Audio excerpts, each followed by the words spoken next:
For fast, cheap, and reliable Madden 21 Ultimate Team coins, make sure you guys go check out my sponsor U4GM Coins. Use code VENOM at checkout for 5% off your order. Yo, what's good, guys? I'm Fire here back on the video, and today we're bringing you guys my I form close offensive guide. Now, I form close is probably the best run formation in the game right now. It's what a lot of serious runners, people that like to run the ball every play, are running right now.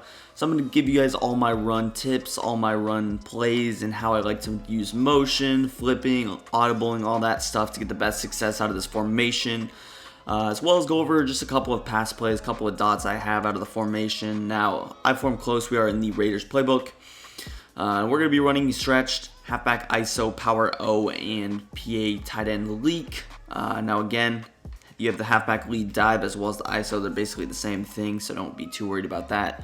But again, the main play out of this is going to be the halfback stretch. I'm just going to be in a base nickel 2-man under. It's probably nickel normal is probably the best run defense, I would say, in the game right now. It's definitely very sound, but starting out in the halfback stretch, just the base way to run it is going to be flip it to the left. So you can run it stock to the right, but really, like, look at the blockers. They're not very good. Obviously, there was a little sizable hole for potential right there, pending a block shed. But again, really, you don't have numbers to the right. You have the corner, you have this linebacker that's completely over there, you have the D lineman, you have the safeties, you have all that. So when you flip it, you see this player, he's sort of towards the middle or towards the center. And then you got this linebacker and just the safety. You just got overall numbers. You guys should be able to tell that. So you just want to flip it. And again, when you're running the ball, just flip it, snap the ball as soon as you can. You can easily get to the outside right here. Now, one thing I didn't mention was that I'm actually in the dual halfback package. The reason for that is I just like a faster fullback. The slower fullbacks a lot of times are almost useless, although obviously they do hold better blocks. They're almost useless because of how slow they are. They don't get out to the second level. And a lot of times if you get a second running back there, even a guy like Brian Hill, who's a little bit of a smaller back, I believe, they have a chance to get to the second level, maybe pick up a block on a safety, pick up a better block on a linebacker, and they can still get those weird cut block animations. So again, stretch. You see there they got another block shed, but that's not my favorite way to run it, just flipped. This is not my favorite way to run it. Again, it still can work. You see, we'll look at the hole right there. We pick up almost a touchdown, and yes, we will actually get into the end zone. So again, you see that it works pretty consistently. Just make sure you get the best run vision. But really, my favorite way to run it is going to be utilizing this fullback motion. So this player right here, he can motion. If you flip it to the right, he can motion to the right. If you flip it to the left, he can motion to the left. Now, again, I mentioned that I like running it to the left, so we're going to motion him to the left. And right after you motion him, again, if you don't know how to motion, you're just going to double tap that D-pad to the left to get him to motion to the left. And then you're just going to spam A. Spam A as many times so that he snaps the ball when he's not set. So I'm going to motion, spam A, he doesn't get set, and then he gets motioned out. Look at him. Now Brian Hill, he has enough speed to get to the second level now. And that's the big reason why I use a running back at fullback. That's why you see a lot of people who sometimes even put wide receivers. If you have a fast tight end, you can. But look at him. He has no good blocking stats. He has so much speed that he's going to be able to get to that next level. You see we perfectly seal off the edge with the left guard, picking up that linebacker. And then just look at Brian Hill. He picks up the cut block. And even if he didn't, he would be able to seal that just for long enough for us to get by to either the inside or the outside to look at just that block he makes. And again, that's something that just a base runner who comes out in I form close probably wouldn't do. So I do consider that definitely a good tip to know. Again, motion him over. You see, again, that time he got shedded, but that's the price you can put, that you have to pay when understanding that you have a running back at fullback. Because guess what? You wouldn't even be in that situation if you had a fullback there unless he had some crazy speed rating. But again, just motion him over, spam A. You don't want him to be set, but again, look at that. He's going to pick it up that time, and we are gone. So very, very good run. That's by far the best way to run stretch in the game, in my opinion. Just motion him over. Again, you can also do the concept to the right.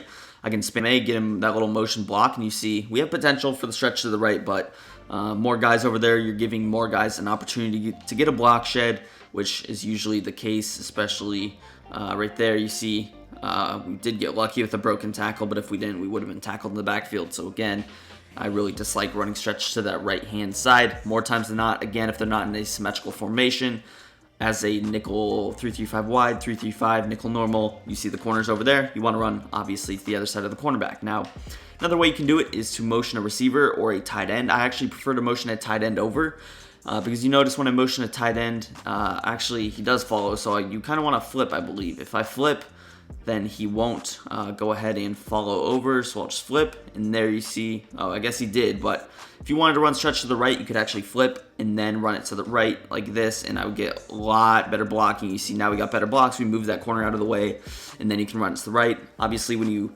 flip, you can still go ahead and run it or motion that fullback over, but I could also just motion the tight end over without flipping the play and snap the ball. Get a little weird. It's almost like a motion snap animation, not quite, but it didn't look like he was completely set. So again, tons of ways to run stretch. The last way I'm going to show you is to motion Julio over. I don't like this because you see they get like an auto shift over, and although you still have potential for blocks, look at how congested it is. Again, without a broken tackle, we are getting tackled around the 5-yard mark, so take it as you will. I'll show it one more time here. Just motion Julio over across the formation, snap the football, and you can get a little motion snap. That was a terrible run stick. We did have some space to the outside, but again, not my favorite way to run it. Take it if you will. So again, I showed you my favorite ways. We'll move on to the dive. For the dive, not too complicated. Honestly, my favorite way is just going to be flipping it to the left side and then just to run it like this. That's the way I've noticed I got the best blocks. I get the best push up front running like that. Obviously, you can just quick snap it, run it to the right-hand side if you wanted. For whatever reason, I like to run it to the left. Again, the handoff animation speed is the same this year, so it's not going to be an issue whether you run it to the left or the right. But honestly, it doesn't really matter. They're both the same. I've just noticed I've got a little bit more big plays running it to the left side. You see, although in practice mode right now, we're getting better push up front. We're getting that little hole to the left when we run it to the right-hand side. So again, dive, it's not a play I mix in a whole lot, but 3rd and 1s, 3rd and 2s, 2nd and 2s, 2nd and 1s, when you get in those situations, it's a good play to run. And you notice that I'm able to cut that back. And not only can I do that, but another way I like to run the dive is to motion Julio over. Again, you saw it with the stretch. Now for the dive, we motion him over, and you see I can still get over here. We get maybe a little bit blocking or better blocking to the outside. Again, the motion on dive does not do a whole lot, but another thing I could do with dive if I wanted to is I can still motion over Brian Hill. Obviously, when I do that, he doesn't exactly do a whole lot, but it still does almost distract your opponent's looking or where he looks at to the outside. So when he sees a fullback motion out, he's probably thinking stretch or power O, which we'll talk about later. But nope, you run it, you cut it back to the other side, and you can have better success. Obviously, you can do that vice versa. You flip it, and then you motion them over like this. Again, maybe I cut back or up the middle a little bit more rather than the outside. But yeah, that's pretty much it for dive. Obviously, you can really motion Hurst over. You can motion whoever like this, but still a very good run play in my opinion. So again, mix it in. Not too much, but mix it in a good amount, I would say. Now we're going to move on to another one of my very underrated plays. It's going to be the Power O. I'm very high on this play. I love it. And again, this is obviously my second favorite run out of the formation besides the stretch. Get a ton of big plays with this. And again, similar to the stretch, a lot of the motions will be the exact same. But starting out, favorite way to run it, just flipped, base, wait. Or sometimes that pulling guard will have to make the block on the linebacker. Sometimes he won't. Right there, you see Brian Hill, enough speed to make that block. But other times he won't. You see there, he actually goes to the second level, and that's what creates the 30-yard play that happened. So again, although it seems like a small adjustment, this guy right here is the most important player in the entire formation, this fast fullback. So you notice, obviously, when Brian Hill goes and blocks the safety, then he is going to probably get bigger yardage, but when he's forced to block the linebacker, we all know that the pulling guard isn't going to get to the second level, so you're kind of stuck with what you get. That time you picked it up, and you see either the safety of the corner can get free. You notice that sometimes you can sort of get them to run into each other, but again, one man will always be free, and obviously running it to the weak side, you're not going to have a receiver or a tight end or anybody else really over there to help, but you see even with the fullback, even with the guard, you have double man. Should get almost a double team on that block.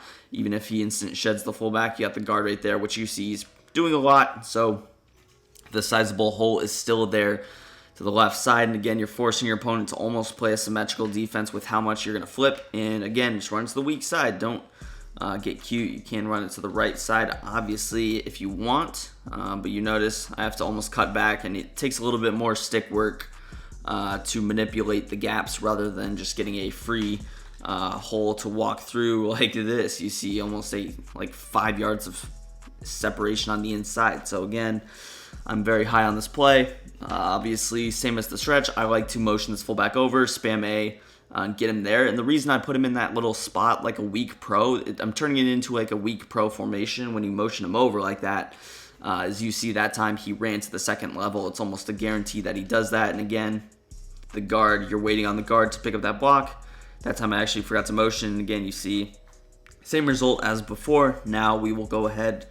We will motion him over the formation, spam A, and you see he's going to not even acknowledge that linebacker, and look at that. It's going to be almost a guaranteed touchdown. Now again, they might have a different run defense. This is just stock. I'm going against the computer right now. So again, I'm not doing too many adjustments, but still, power out to the weak side is a very good run. If you wanted to quick snap him, you can obviously just run it flipped. But again, by far the favorite way to run it is just motioning him over. That time so he always guarantees to run it. Right there, he just didn't block, but it didn't matter because the free safety was still not able to do anything. Kind of a weird animation, but sometimes that's what happens when you have a running back at fullback. Again, really the big worry with this is that you don't have enough speed at the guard position. So right guard, Lindstrom, I believe, has a good amount of speed, so you see he's consistently able to make that block. But sometimes if you have a really slow guy, you're going to have to be patient behind the line of scrimmage. Don't hold turbo immediately. I might sit like this, and then you see we still get almost the same result. But when you do that, you're running back at fullback. He can get shedded, so be careful about whatever. Maybe pick up a faster guard or whatnot. So again, that's it for the Power O. Obviously, same as stretch. You can motion the receiver over still. When you do that, cornerback's going to shadow, so obviously you have a bigger chance to get shedded, as Julio Jones just did right there. So again, but really utilize this fullback motion in the run game a ton. Almost create a strong close formation or a weak pro formation, or I think actually it's probably called weak close, not weak pro. Do apologize for that, but yeah, let's move into the pass play. I'm only going to talk about this pass play. There's obviously a couple of other pass plays in the formation. But really, I'm not passing the ball a whole lot out of this set. If I have to pass, I'll go to a trips, go to a tray wide flex, go to a better I-form passing set.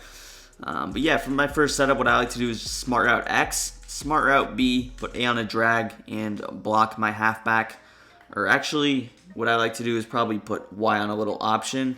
Now, if I want the fullback on him, I can obviously do that. Maybe my running back's tired, and that's the reason that I'm putting the fullback out, or that's the reason I'm passing in general. More times than not, you probably want your running back to do it. You can obviously throw him on like a hook curl so that he's not going to break out to the same side as the drag. But what I like to do is actually motion Julio over. So I'm going to turn him into a corner route. We get the drag, we get the corner drag. He actually did get bumped a little, and he still got really good separation. That corner route slash post route that Julio's on is a very fast breaking route, so he's going to get a lot of separation against man coverage. And again, the setup is A on a drag, smart route X, smart route B, Y on a little hook. If this is cover 2, that post route will be wide open. Again, I'm motioning Julio across the formation. Looks like a run. I'm motion snapping like right there. Able to throw on break. Look at the separation that he gets to that outside. Again, a very fast breaking route on that corner route. One thing I can do is almost run the same concept, but what I would do is probably just run it stock. So I got 2 posts coming across the middle. The B almost acts as a crossing route. Obviously, it's slower to get across, but still will beat man-to-man coverage, and you're forcing your opponent to use it in the middle of the field almost. Now, as far as Ridley, his route is not the best against man coverage, but I think it can get separation if you have a fast enough player. Now, the other way that I like to go ahead and run it is going to be with just X on a little slant and block your tight end, creating almost a max protect. You're blocking 7 people here, the tight end and the running back, but you use this little base flat with Brian Hill. You got a couple of high-low reads. Definitely a little solid concept. Better probably against zone with that flat route, but you still got the slant post. So again, you get a lot of good stock routes out of a play like this, and you can do almost anything. I could even motion Hurst over. Maybe I smart out Hurst, get a little dual post concept. Then maybe I put Julio on the backside slant.